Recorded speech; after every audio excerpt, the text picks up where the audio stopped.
Hello students, this is Kanika. Welcome to my channel Prep Biology. So this video is for class 12th biology HP board students जो कि Himachal Pradesh board of school education HP board से class 12th biology exam 2025-2026 देने वाले हैं 13th of March को आपका बेटा exam है। एज यू ऑल नो आपके आई होप सबके एग्जाम्स अच्छे चल रहे होंगे।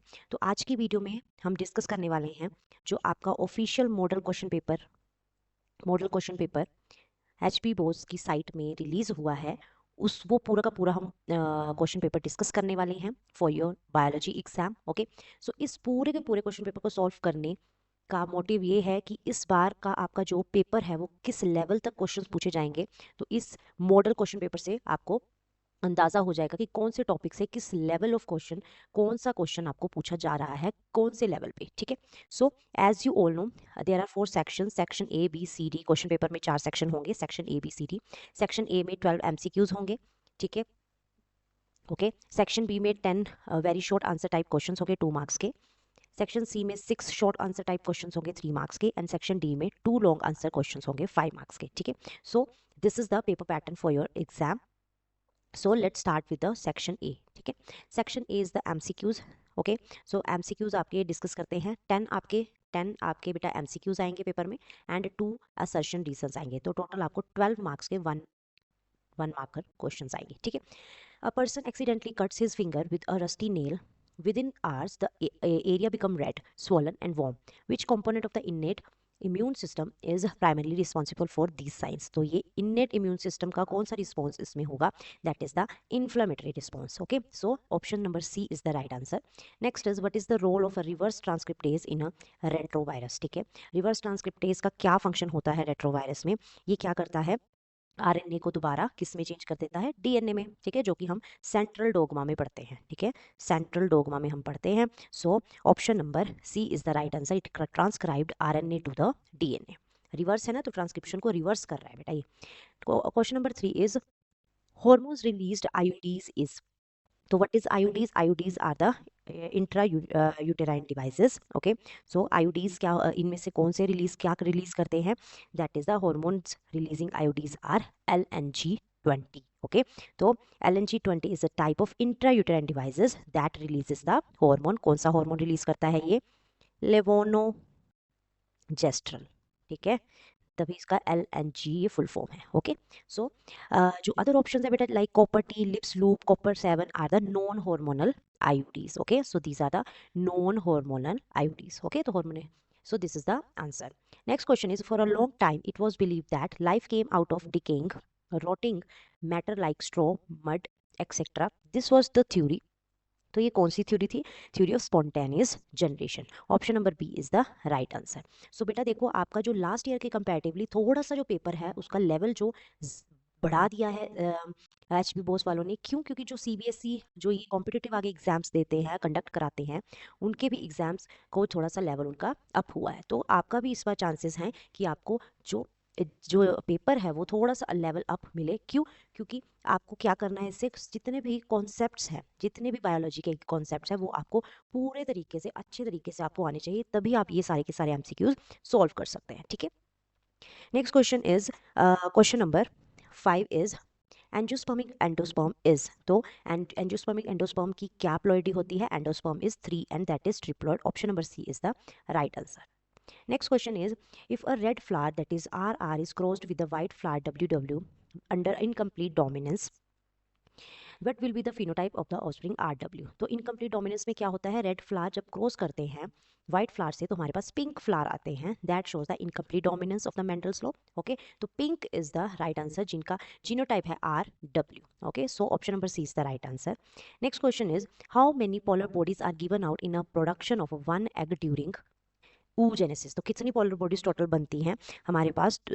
टोटल हमारे पास जो पोलर बॉडीज बनती हैं वो 3 बनती हैं पूरे oogenesis प्रोसेस में। ठीक है, spermatogenesis, oogenesis process is very very important for your exam. So make sure आपको ये पूरा का पूरा प्रोसेस आना चाहिए। Next question is, from a sewage treatment plant 3 water samples A B C tested for the BOD biochemical oxygen demand जो है उसकी लेवल BOD लेवल हमने मेजर करा। ठीक है, तो एक सैंपल का है 6 मिलीग्राम पर लीटर, नेक्स्ट का 400 एंड नेक्स्ट का 20। What is the correct about the sample. अब बेटा याद रखना बीओडी जो है biochemical oxygen demand is directly proportional to the organic matter, ठीक है, ऑर्गेनिक मैटर और पॉल्यूशन, ठीक है, पॉल्यूटेड वाटर भी लिख सकते हो उसको। तो जिसका बीओडी लेवल ज़्यादा होगा मतलब उसमें पॉल्यूटेंट्स ज़्यादा है, ठीक है, ऑर्गेनिक मैटर ज़्यादा है, ठीक है। तो हम इसमें सबसे ज़्यादा बीओडी लेवल किसका है बेटा बताओ मुझे। इसमें सबसे ज़्यादा जो बीओडी लेवल है वो हमारा आ जाता है सैंपल बी का, ठीक है, 400 मिलीग्राम पर लीटर, ठीक है। तो बी सैंपल का हमारा जो 400 मिलीग्राम पर लीटर है बीओडी लेवल, इसका मतलब ये है कि वो अनट्रीटेड सीवेज से लिया गया है, ठीक है। सो हमारा जो आंसर आ जाता है that is option number D, sample B is collected from untreated sewage, okay. So this is the right answer. I hope this is clear to you all, okay. Next question is question number 9. Name the bacterium that yields thermostable DNA polymerase. तो ये PCR से आपका ले रखा है, that is polymerase chain reaction में कौन जो डीएनए पॉलीमरेज यूज हुआ था वो किस वाले बैक्टीरियम से एक्सट्रैक्ट किया था। तो option number B is the right answer, Thermus aquaticus, okay. So ये आप याद रखेंगे अच्छे से, जो पीसीआर में कौन सा थर्मोस्टेबल डीएनए पॉलीमरेज जो यूज किया था वो कौन से बैक्टीरियम से एक्सट्रैक्ट हुआ, thermos aquaticus. Next question is the diagram shows a pyramid of the biomass, ठीक है। तो ये हमारे पास pyramid दे रखा है 1 and 2, ठीक है। आपको बताना है a sharp decrease is seen in biomass at high trophic level in the grassland ecosystem का हमें दे रखा है। Choose the correct options for the level of ecosystem, ठीक है। तो ग्रासलैंड, अब 1 क्या होगा, 1 इज हमारा, 1 is producer and next 2 is herbivore, ठीक है। तो ग्रासलैंड इकोसिस्टम का जो इन अ pyramid of the biomass for the grassland ecosystem the producers would have a large biomass form level 1, okay. तो उनका जो लेवल होता है वो ज्यादा होता है, ठीक है, ग्रासलैंड इकोसिस्टम में।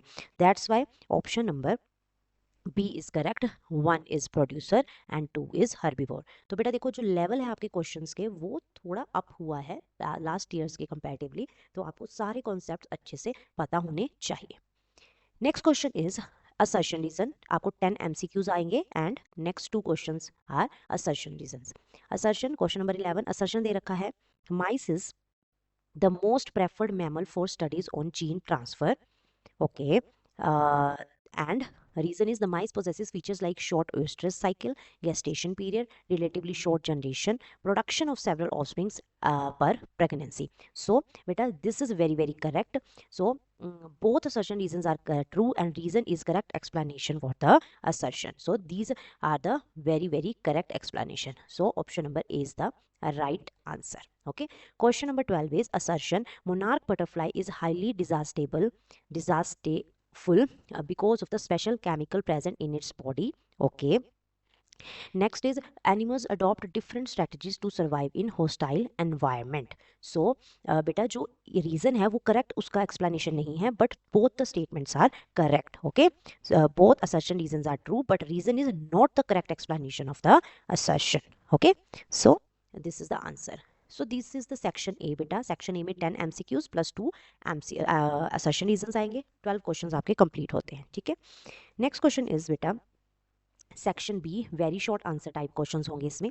Question is identify the sex of the organism as male और female in which the sex chromosomes are found as, आपको ये दे रखे हैं यहाँ पे, ठीक है, ZW in birds, XY in Drosophila, ZZ in birds, ठीक है। तो आपको बताना है इसमें एंड XO इन ग्रासहोपर कि फीमेल कौन सी है एंड मेल कौन सी है। तो ये बेटा ये क्वेश्चन जो आया है आपको सेक्स डिटर्मिनेशन से क्वेश्चन आया है, सेक्स डिटर्मिनेशन से, ओके। सो बर्ड्स में ZW is female and male is ZZ. Drosophila में XY is female, sorry XX is female, male is XY. Birds में ये हमारा हो गया, ग्रासहोपर्स में क्या है, XX is female and XO is male, ठीक है। तो बर्ड्स में ZW type of sex determination होती है, ड्रोसोफिला में ये, ग्रासहोपर में XO में, ठीक है। तो मेल्स एंड फीमेल्स का कॉन्सेप्ट आपको पता होना चाहिए, होमोगैमेटी किस में होती है एंड हेटेरोगैमेटी किस में होती है, ये आपको सारे कॉन्सेप्ट्स आपको पता होने चाहिए, ठीक है जी। Next question is diagram based question है बेटा। Given below is the view of the microsporangium of a mature anther, ये आपको पूरा एंथर का, मैच्योर एंथर का दे रखा है माइक्रोस्पोरेंजियम। आपको बताना है नेम ABC वॉल लेयर्स, ए बतानी है, बी बतानी है एंड सी बतानी है, ठीक है। तो ABC वॉल लेयर्स का आपको बताना है। सो आपको एपिडर्मिस दे रखी है, तो B is endothecium, sorry A is endothecium, ठीक है। Next B is middle layers and C is tapetum. Okay, so this is the answer. Mention the characteristics and function of the cells forming wall layers. Okay, तो आपको सारे के सारे character wall layers सी, ठीक है, tapetum. तो tapetum के आपके फंक्शंस एंड कंपोजिशन बतानी है, ठीक है। तो बेटा ये TS of anther is very very important, ये आपको स्ट्रक्चर आना चाहिए। ये आपका हो गया सिंगल माइक्रोस्पोरेंजियम का, और यहाँ पे मैंने आपको शो हो रहा होगा 4 लेयर्स हैं, epidermis, endothecium, middle layer and tapetum. इनके कंपोजिशन दे रखी है यहाँ पे एंड फंक्शंस दे रखे हैं, ठीक है। तो टैपिटम का क्या फंक्शन है, it helps to nourishment, that gives the nourishment to the developing pollen grains. तो जो नरिशमेंट प्रोवाइड करता है टैपिटम, और उसके सेल के कॉम्पोज क्या फीचर्स होते हैं, मल्टी न्यूक्लिएट होता है, डेंस साइटोप्लाज्म होता है, rich in mitochondria and ribosomal vesicles. तो ऐसे ही आपको सारी लेयर्स के आपको पता होने चाहिए। This is very very important chart for your exam. Next question is, given below are the pathogens and the diseases caused by them. Which one of the not correct matching pair? तो नहीं, जो correct नहीं है वो इसमें से बताना है. Microsporum ringworm, yes, this is correct. Salmonella common cold, no, this is incorrect बेटा. Salmonella typhoid cause करता है, typhoid cause करता है, and common cold is caused by the rhinovirus, okay, plasmodium and malaria. So this is correct. तो option number C is incorrect. Why? क्योंकि मैंने बता दिया salmonella typhi caused typhoid, common cold is caused by the rhinovirus, okay. So this is the answer. और करके आपको option करके दे रखा है, what are allergens, how do they cause inflammatory response inside the human body. तो allergens क्या होते हैं, जो एलर्जी कोज करते हैं. they are the substance that immune system mistakenly identified as harmful, ठीक है. The immune system response to allergens involve the production of antibodies. तो बॉडी में क्या प्रोड्यूस होने स्टार्ट हो जाता है, एंटीबॉडी स्टार्ट हो जाती हैं, स्पेसिफिकली इम्यूनोग्लोबुलिन IgE, ठीक है. Okay, which attaches to the mast cell in the body. When an allergen binds to the IgE antibody, it triggers the release of histamine molecule. Okay, so this is the answer. Okay, so देखो बेटा questions थोड़े घुमा के डाले हैं आपके. अगर last 5 या 10 ईयर्स के क्वेश्चन पेपर देखा जाए तो डायरेक्ट क्वेश्चन आपको एक भी यहाँ पे नहीं दिखा है. तो इसका मतलब आपको बड़े क्वेश्चंस बड़े आराम से अच्छे से रीड करना है और उसके हिसाब से आपको आंसर देना है. Next question is also from diagram based question. बेटा diagrams are very very important. तो डायग्राम बेस्ड क्वेश्चंस भी आपको पेपर में आएंगे, ठीक है. फिगर दे रखी है आपको, ठीक है. ये फिगर जो शो कर रही है सेल डिवीजन अनकंट्रोल्ड मैनर में है, सेल डिवाइड हो रहे तो कैंसर कोज करता है ये, ठीक है. These are the normal cells. So based on the above figure answer the following question. Cancer is one of the most dreaded disease. Explain contact inhibition with respect to the disease. तो contact inhibition क्या होता है, it is the cellular mechanism that stop cell from dividing and moving when they come in contact with the neighboring cells, maintaining tissue organization and preventing uncontrolled growth, ठीक है. तो contact inhibition का मतलब क्या है ये आपको आना चाहिए. Next is cancer patients are often given interferons as a part of treatment. तो जो कैंसर पेशेंट्स होते हैं उनको इंटरफेरोन्स देने पड़ते हैं, ठीक है. दीज इंटरफेरोन्स क्या है बेटा, these are the immunostimulant property that can enhance immune response against tumour, ठीक है, जो कि इम्यूनिटी को बढ़ाते हैं. They have been used from various types of cancer including melanoma, ठीक है. ये अलग अलग कैंसर्स में यूज होते हैं. The use of the interferons is just justified by their ability to direct inhibit tumour growth. जो ये ट्यूमर होता है बनता है उसकी ग्रोथ को इनहिबिट करते हैं and sensitizes the cancer cells to chemotherapy, ठीक है. तो आपको बेटा पता होना चाहिए डिफाइन इंटरफेरोन. एक बार PYQ में आपका पेपर में आया है, इंटरफेरोन की डेफिनेशन आपको पता होनी चाहिए. ओके जी. Next question is, an orchid plant is growing on a branch of a mango tree. How do you describe the interaction between orchid and the mango tree? तो बेटा orchid and mango tree में जो interaction होती है, that the orchid that okay, so the interaction between the orchid and the mango tree is commensalism. तो interactions, population interactions are very very important topic बेटा. Last year भी काफ़ी 3 से 4 number का आपको पेपर में population interaction से आया था, ठीक है. तो इन दोनों के बीच में commensalism interaction होती है, ठीक है. orchid that grow on a mango tree are classified as a epiphyte, okay, and live on the surface of the other plant. The orchid uses the mango tree primarily for the physical support, okay. So commensalism क्या होता है, what is commensalism, ये आपको पता होना चाहिए. और इनकी एग्जांपल्स जो भी आपकी NCERT में एग्जांपल्स दे रखी हैं, those examples are very very important examples. Next और करके क्वेश्चन आया है, नेम द बाइंड इंटरेक्शन. आपको बतानी है इंडियन नाइटिंगेल एंड क्रो में क्या इंटरेक्शन होती है. तो इनमें इंटरेक्शन है बेटा ब्रूड पैरासिटिज्म. ब्रूड पैरासिटिज्म क्या होता है, इसकी डेफिनेशन आपको पता होनी चाहिए, ठीक है. Next is Plasmodium and man. Plasmodium and man में जो इंटरेक्शन है that is obligate parasitism, okay, obligate parasitism क्या इसका मतलब है, डेफिनेशन और इनकी एग्जांपल्स आपको पता होनी चाहिए, ठीक है। सी एनिमोन एंड क्लोन फिश में इंटरेक्शन कौन सी होती है, सी एनिमोन एंड क्लोन फिश में इंटरेक्शन है mutualistic symbiosis, okay, mutualism interaction है, दोनों को बेनिफिट होता है इंटरेक्शन से, ठीक है। So these all are the examples from your NCERT book. Population interaction is a very very important topic for your exam बेटा, don't skip this topic, and अच्छे से जितनी भी एग्जांपल्स हैं आपको पता होनी चाहिए, जैसे कि कमेंसलिज्म है, अमेंसलिज्म है, म्यूचुअलिज्म है, ठीक है, पैरासिटिज्म है। So these all are the important interactions.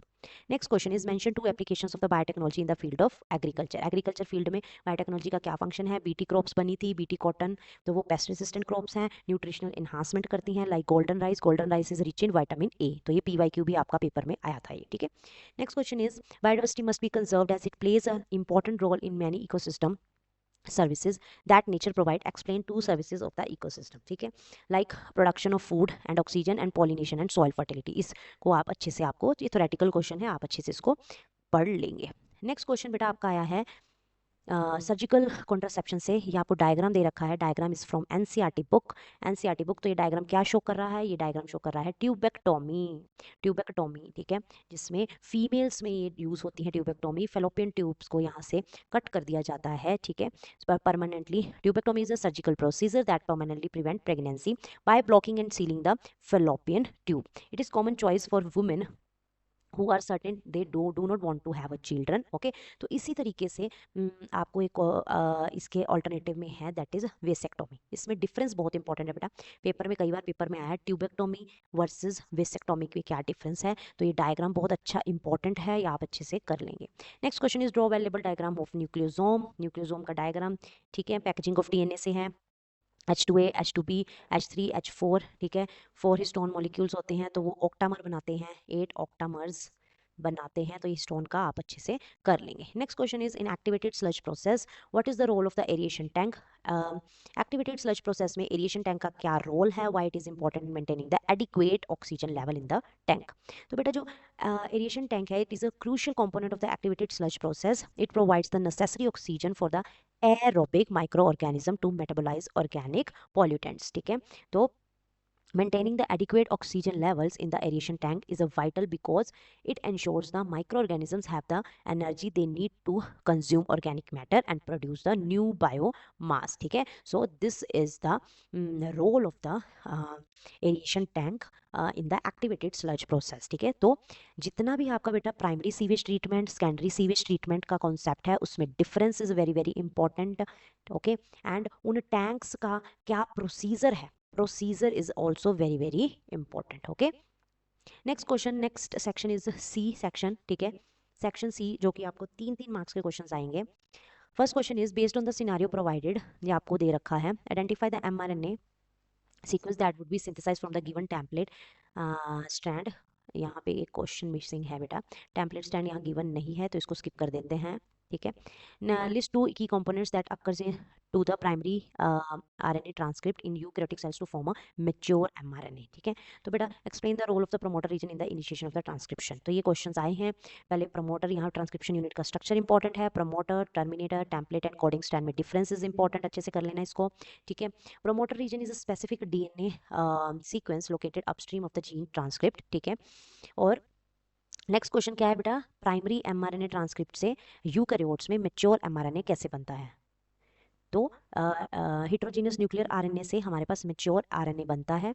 3 processes होते हैं, कैपिंग, टेलिंग, स्प्लाइसिंग। कैपिंग में मिथाइल ग्वानोसिन ट्राइफॉस्फेट ऐड होता है, टेलिंग में पॉलीएटिनाइलेशन होती है, स्प्लाइसिंग में एक्सोन्स यहाँ से रिमूव हो जाते हैं, ठीक है, और इंट्रॉन्स यहाँ से रिमूव हो जाते हैं with the help of spliceosome. Proteins and exons are joint together to form the mature mRNA. So ये प्रोसेस भी बहुत बहुत इंपॉर्टेंट है, पूरा का पूरा स्ट्रक्चर इंपॉर्टेंट है बेटा, आप अच्छे से कर लेना बेटा। इस पर्टिकुलरली कॉन्सेप्ट से लास्ट ईयर 2025 में एक क्वेश्चन आया था, आपको यहाँ पे 5' to 3' यहाँ पे स्ट्रैंड दे दिया था, ठीक है, और आपको बताना है कि इसका mRNA ट्रांसक्रिप्ट क्या होगा, तो आपको ये बनाना था, ठीक है। तो इस तरह से भी क्वेश्चंस आपको पेपर में आए हैं, okay.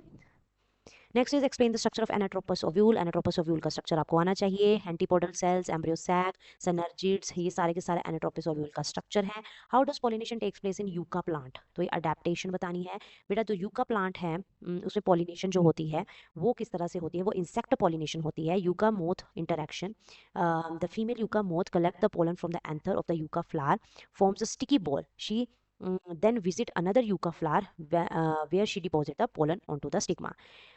After pollinating the flower, the moth lays her egg inside ovary of the flower and larvae hatch from the eggs feed on some of the developing seeds. Okay, so इस तरह से ये pollination होती है, insect pollination. Okay, सो ये आपको पता होना चाहिए बेटा। Insect pollinated flower and water pollinated flower में क्या डिफरेंस है, उनके फीचर्स क्या क्या हैं वाटर पॉलिनेटेड फ्लावर में, ये आपको पता होने चाहिए। Okay, next question is describe how nematode resistant transgenic plants have been obtained. तो नेमाटोड रेजिस्टेंट ट्रांसजेनिक प्लांट्स में कैसे होते हैं, दैट इज आरएनए इंटरफेरेंस से होते हैं। आरएनए इंटरफेरेंस का पूरा प्रोसेस आपको यहाँ पे एक्सप्लेन करना होगा, ठीक है, by the use of Agrobacterium tumefaciens as a vector. तो ये आप अच्छे से कर लेंगे। और करके क्वेश्चन आया है व्हाट आर क्राइजीन्स, क्राई प्रोटीन्स क्या होते हैं जो बीटी कॉटन में यूज होते हैं। Cry proteins are the type of poisonous proteins which are secreted from the bacterial strain of the Bacillus thuringiensis. These proteins are found to be crystal shaped when produced to form a bacteria, particularly during a specified growth phase. ठीक है, तो इनकी types आपको important है बेटा, cry one A B, cry two A C. ठीक है, तो ये जितने भी एग्जाम्पल्स हैं एनसीईआरटी में वो इंपॉर्टेंट है। Okay, next question evolution chapter से आया है बेटा। Who were the two scientist that conducting an experiment to synthesize the organic molecule abiotically, how did they provide the probable condition for the primitive earth in the experiment. तो बेटा देखो direct question एक भी नहीं है, ठीक है, तो आपको यहाँ पे ये भी लिख सकते थे कि एक्सप्लेन मिलर्स यूरे एक्सपेरिमेंट। नो, आपको पता होना चाहिए कि उन्होंने एबायोटिकली कैसे सिंथेसाइज करा ऑर्गेनिक मैटर्स को और प्रिमिटिव कंडीशंस बताई अर्थ की। तो मिलर यूरे एक्सपेरिमेंट आप अच्छे से कर लेंगे। कौन कौन सी गैसेज यूज की थी, water, methane, ammonia and hydrogen gas, ये भी इंपॉर्टेंट है, ठीक है, और इसका पूरा का पूरा कॉन्सेप्ट आप अच्छे से कर लेंगे। Next question is from ecosystem. Forest ecosystem is observed when fallen leaves from the various trees are accumulated on the floor. Over time, the leaves start to decompose. The nutrient-rich humus form a soil. Explain the role of decomposers. Role of decomposers बताना है, जैसे कि कई बार आपने देखा होगा कि जो ट्रीज होते हैं उसमें पत्ते पत्ते झड़ के यहाँ पे क्या बना देते हैं, ह्यूमिफिकेशन प्रोसेस करते हैं, ह्यूमस जनरेट करते हैं, जो कि आगे मिनरल्स में चेंज होते हैं, फिर वो दोबारा ऑब्जर्व होते हैं roots of the plants, by the roots of the plants. ठीक है, तो इस तरीके से डिकम्पोजर्स का क्या फंक्शन है, that is important. And decomposition process is important, क्या क्या उसमें ह्यूमिफिकेशन क्या होता है, लीचिंग क्या होता है, इस तरह से भी आपको क्वेश्चन पेपर में पूछ सकते हैं। ठीक है, next question is from your बेटा, ये आपको क्रॉस करना होगा। Crosses are very very important, Mendel cross, monohybrid cross and dihybrid cross. Cross is important, ठीक है, इनकी रेशियोज भी पता नहीं। Cross between a normal couple resulted in a son, let's make a cross. Okay, so we have given a normal couple है resulted in a son, ठीक है, who was haemophilic, son उनका हेमोफिलिक है, and a normal daughter, daughter उनकी normal है। In course of the time when the daughter was married to a normal man, उनकी जो daughter है आगे उसकी शादी होती है नॉर्मल मैन से, their son was also hemophilic, तो उनका जो आगे बच्चा होता है वो भी हेमोफिलिक होता है। Represent this cross in the form of पुन्नेट square. तो बेटा देखो हेमोफिलिया, जो हेमोफिलिया है सबसे पहले आपको पता होना चाहिए, haemophilia is x linked recessive disorder. Okay, recessive disorder, जो एक्स एच है, कैपिटल एच, वो आपका शो करेगा नॉर्मल पर्सन है, एक्स स्मॉल एच शो करेगा हेमोफिलिक। ठीक है, अब बनाते हैं, डॉटर इज कैरियर है, डॉटर अब कैरियर होगी वो, ठीक है, डॉटर कैरियर है एंड उसका हस्बैंड नॉर्मल है मतलब एक्स एच वाई। ठीक है, क्रॉस होता है X H X capital H Y. ठीक है, यहाँ पे X H Y, X small X capital X small H capital H. ठीक है, तो ये हमारे जीनोटाइप्स आ जाते हैं। यहाँ पे ये नॉर्मल डॉटर है, ये हमारे पास नॉर्मल सन है, ये हमारे पास कैरियर डॉटर है, कैरियर होगी ये स्मॉल एच एक है, और ये हमारे पास हेमोफिलिक सन है। ठीक है, हेमोफिलिक सन है। ठीक है, अब इसका ये क्रॉस हो गया, ये तो आपका ए पार्ट का आंसर आ गया। Give the genotypes of the daughter and the husband. Daughter का क्या जीनोटाइप होगा बताओ? X H X catch, carrier होगी ये, ठीक है। अगर दोनों के पास होगा स्मॉल एच तो ये हेमोफिलिक होगी, ठीक है। एंड हस्बैंड का क्या होगा? नॉर्मल है, तो ये जीनोटाइप्स होंगे। सी पार्ट है write the conclusion you draw the interaction. तो कंक्लूजन बेटा यही आएगा कि अगर हम इनिशियल देखें तो नॉर्मल पेरेंट्स वो अफेक्टेड सन था, ठीक है। मतलब mother must have the carrier, okay, mother जो होगी कैरियर होगी। The daughter through normal herself produce a affected son when married to the unaffected man. This pattern show the X linked recessive trait, okay. जो ये show क्या कर रहा है? X linked recessive trait. So इस तरीके से बेटा आपको कलर ब्लाइंडनेस का आ सकता है, सिकल सेल एनीमिया का आ सकता है, जो क्रॉस है। तो आपको you know all about how to do the cross, monohybrid cross, dihybrid cross, their ratios, Mendelian disorders के जितने भी क्रॉसेस हैं। इस तरह से आपको कॉन्सेप्ट बेस्ड क्वेश्चन आपको आ सकता है, ठीक है। लास्ट ईयर भी बेटा आया था। Next is section D. Section D में आपको लॉन्ग आंसर टाइप क्वेश्चंस आएंगे बेटा। Question is from your oogenesis process. ये आपको डायग्राम दे रखा है। Illustrate the phases in the oogenesis। तो ये आपको बताना है oogenesis पहले प्राइमरी oocyte बना, सेकेंडरी oocyte बना, फिर ओवम बना, ठीक है। माइटोटिक डिवीजन, मियोटिक डिवीजन कब कब होती है ये आपको पता होना चाहिए। After the formation of the secondary oocyte if the sperm does not fertilise the egg what will be happen. अगर स्पर्म ओवम को फर्टिलाइज नहीं करता है तो मतलब डीजनरेशन हो जाती है, फिर से क्या हो जाता है? मेंस्ट्रुएशन साइकिल स्टार्ट हो जाता है। अगर फर्टिलाइज कर देगा तो प्रेगनेंसी कोज करेगा, okay. So this is the answer. इसको आप एक्सप्लेन करके लिख सकते हैं। Next question is draw TS of mammalian testis. Draw TS of mammalian testis is important. ये आपका आ गया TS of mammalian testis. Name two types of the cells of germinal epithelium. Name the hormone produced by the cell scattered in the connective tissue lying between seminiferous tubules, ठीक है। तो cells of the germinal epithelium क्या क्या है बेटा? एक है spermatogonial cell and Sertoli cell, okay. Name the hormone. Hormone कैसे है? तो ये कौन सा हार्मोन रिलीज करेंगे? दैट इज एंड्रोजन, एंड्रोजन और टेस्टोस्टेरोन, ओके। सो जो कि कौन कोज करता है? Leydig cell, okay. Great. So this diagram is important. Hormonal control in male is important. Gonadotropin releasing hormone released by hypothalamus, then anterior pituitary, then FSH follicular stimulating hormone and LH बनाएगी। FSH आगे करेगा Sertoli cell, LH Leydig cell, Sertoli cell आगे spermatogenesis में help करेगा and Leydig cell will produce testosterone, ठीक है। तो ये important है बेटा। Next question is from DNA technology. आपको बताना है vectors are use to transfer the interest. आपको बताना है कि इसके फीचर्स बताओ वेक्टर्स के। ओरिजिन ऑफ रेप्लिकेशन होना चाहिए, सिलेक्टेबल मार्कर जीन होना चाहिए, मल्टीपल क्लोनिंग साइट्स होनी चाहिए। Next question is selectable marker is used for the recombinants on the basis of the ability to produce. Mention the name mechanism involved. तो कौन सा mechanism होता है? इंसर्शनल इनएक्टिवेशन मैकेनिज्म होता है। Next is which enzyme is involved in the production of the color, ठीक है। तो ये आपको एंजाइम्स बताने हैं कि कौन सा enzyme is responsible for the production of colour, ठीक है। तो ये खुद से आप फाइंड आउट करेंगे कौन सा एंजाइम हेल्प करता है, ठीक है। और करके क्वेश्चन दे रखा है, ऑप्शंस आएंगे आपको 5 मार्क के क्वेश्चन में। Why are the restriction endonuclease is so called? क्योंकि वो कट कहाँ से करते हैं? In between the DNA fragments, ठीक है। एक्सोन्यूक्लियस एंडोन्यूक्लियस में डिफरेंस पता होने चाहिए, इनकी पैलिंड्रोमिक साइट्स पता होनी चाहिए। Next question is what is the palindromic nucleotide sequences, how do restriction endonuclease act on the palindromic sites to create the sticky end. तो यहाँ पे इस तरह से foreign DNA and vector DNA join होते हैं, पैलिंड्रोम सीक्वेंसेस को attack करते हैं, स्टिकी एंड्स बनते हैं, यहाँ से क्लीवेज हो जाती है, वे डीएनए लाइगेज की हेल्प से वो ज्वाइन हो जाते हैं, आरडीएनए बना देते हैं। पैलिंड्रोमिक सीक्वेंसेस क्या होते हैं? एग्जांपल्स आपको पता होनी चाहिए, okay. So name the material used in the matrix in the gel electrophoresis। तो gel electrophoresis is very important बेटा। 2024 में आपको gel electrophoresis से डायग्राम बेस्ड क्वेश्चन आया था। एगरोज एगरोज से हम जो जेल है वो बनती है, ठीक है। That is polyacrylamide, okay, which act as a sieve restricting the movement of the large molecule, okay.